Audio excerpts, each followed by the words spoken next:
We did it. Ladies and gentlemen, Jake Does Sports is back with a reaction to Notre Dame USC, and we did it. Indy clinches their bid. They're going to get a home playoff game. Let's go Irish. Fire me up, baby.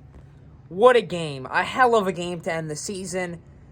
And Marcus Freeman has redeemed himself. This whole team has redeemed themselves after an embarrassing, probably the most embarrassing loss, one of them, in Notre Dame history. You finish 11-1 with a loss to Northern Illinois. That was not on my bingo card for the season. But Notre Dame has set themselves up to change the narrative for this franchise and for this program. I'm telling you. By the looks of it, you're going to get an easy team round one, and you could get either SMU or Boise State in round two, depending on what happens. And again, I'm not even afraid to play a Georgia or Tennessee, guys, because every team is vulnerable. This is not a situation where Notre Dame is going into the playoffs and they're running into a buzzsaw in Clemson in 2018 and Bama in 2020. Keep in mind, Notre Dame lost both those games. Both of the games they lost were closer than the actual finals. Keep that in mind. Just keep that in the back of your head. Why don't you? Let that sink in. Notre Dame in the semifinals lost. In both their semifinals lost by less than the team in the finals did. That's how good the teams they were playing. That's how good they were.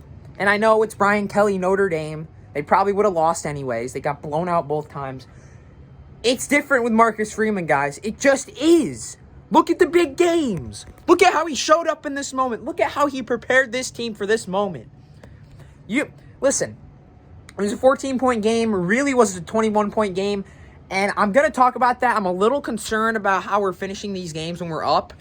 You got to capitalize and just close it out. I don't know. Like, USC was basically conceding the game, and Notre Dame was just giving up gash play after gash play. And they end up scoring a garbage time touchdown. It doesn't matter when you have 2 pick sixes of 100 yards. Unbelievable. Unbelievable. Absolute chaos going on in the college football world. The Buckeyes of Ohio State fall to Michigan. You lose to your rival for the 4th time in a row? You got to be kidding me, man. Pathetic. Pathetic. Ryan Day doesn't know what he's doing. He doesn't. He really doesn't. Who else do you have? Miami falls. Are we surprised? No. Miami's they're chokers. They're chokers. That's what they do. Notre Dame and SMU joined the conference for 1 year, managed to make the conference championship. Miami's been in the league 20 years. Nothing. Miami sucks. They suck. You bring in one of the best quarterbacks, probably the best quarterback in the country, you still can't do anything. Miami is eternally screwed. Eternally screwed. Doesn't matter, though, because Notre Dame is going to the playoffs, baby. I'm a little concerned about our defensive line. I didn't love how the defense played. I thought they were actually going to be the ones to kind of control this game. But it was the offense that came through for Notre Dame. Besides that one really bad interception for Riley Leonard, I mean, that was it. Obviously, you had the fumble recovery, but I'm not gonna lie, that's pretty unlucky. What happened to Notre Dame there? And again, you didn't lose the turnover battle because you got those 2 big picks at the end of the game. But Riley Leonard, that one underthrown pass, I was really concerned by, but he bounced back. He's not a guy that stays down. He will bounce back up always. And that's what you love to see from a kid like that.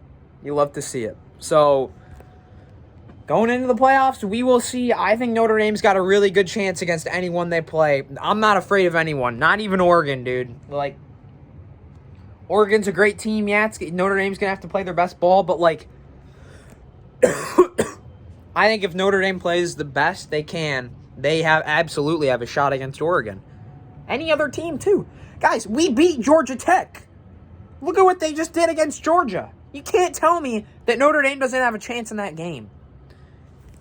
And the line better not come out at 19 or 20, because this is just not the case. It's just not the case. It's just not the case, guys. But I'm very interested to see how this turns out for Notre Dame. They got a lot of time off. Marcus Freeman needs to prepare this team, keep them in that mindset that got them through the rest of the regular season, keep that loss against Northern Illinois with them, and stay motivated, stay hot for the playoffs. I think we have a great chance at the 5 seed. If you get the 5 seed, play the 12 at home, go on, play Boise State. I mean, that is a salt. I mean, dude, the path is there to make the semis. And then from there, once you're hot, anything can happen. Anything can happen, guys.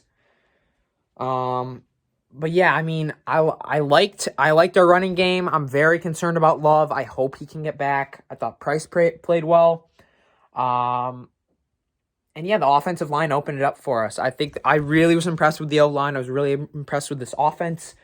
The defense, I think they weren't as used to playing athletes, especially after playing Army, where they could kind of bully them around and be a lot more physical.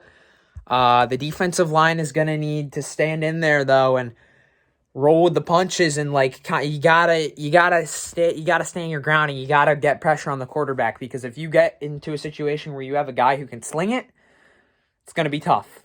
It's gonna be tough. The corners did a great job. The corners really helped out in terms of sealing that game, and Gray got picked on all game, and he got the big interception at the end. That was massive, and that really exemplified Notre Dame's season, didn't it? It really did. Like the fact that he was getting picked on the whole game. He was down and out, and he just fought back. He never gave up. Not once. Just incredible. Just incredible. And shout out to USC's quarterback, too. That he looks like Caleb Williams 2.0. He kind of acts like it. I'm not going to lie. I kind of hate him already. The guy pisses me off. I don't know why. I think it's just because he's like Caleb Williams. He just makes me mad. He makes me angry. But we got the win. We sealed it with the interception. And that guy can sling it for real. He was putting the balls right where his receivers could get it only. And when you do that and you have protection, it really felt like almost every play where you were slinging it, we were just a second late. Half a second late. And you need to bring more pressure if you want to force more inaccurate throws. And we weren't able to do that most of the game, but you come up with that big play there. And that just sealed it pretty much. But again, this could have been a lot closer of a game when you see, what if they score? What if that one-on-one situation they score? Are you winning that game? I don't know. We could be sitting here, talking about how Notre Dame choked another season away. But we didn't. And we're going to the playoffs. And I'm so happy for this team, for this program, for everyone involved. Go Irish, man. From here, we'll see what we can do. You're playing with house money now. Go win some freaking games, dude. Win some freaking games. Go on a run. There's no reason we can't. Marcus Freeman knows how to win the big games, man. He does.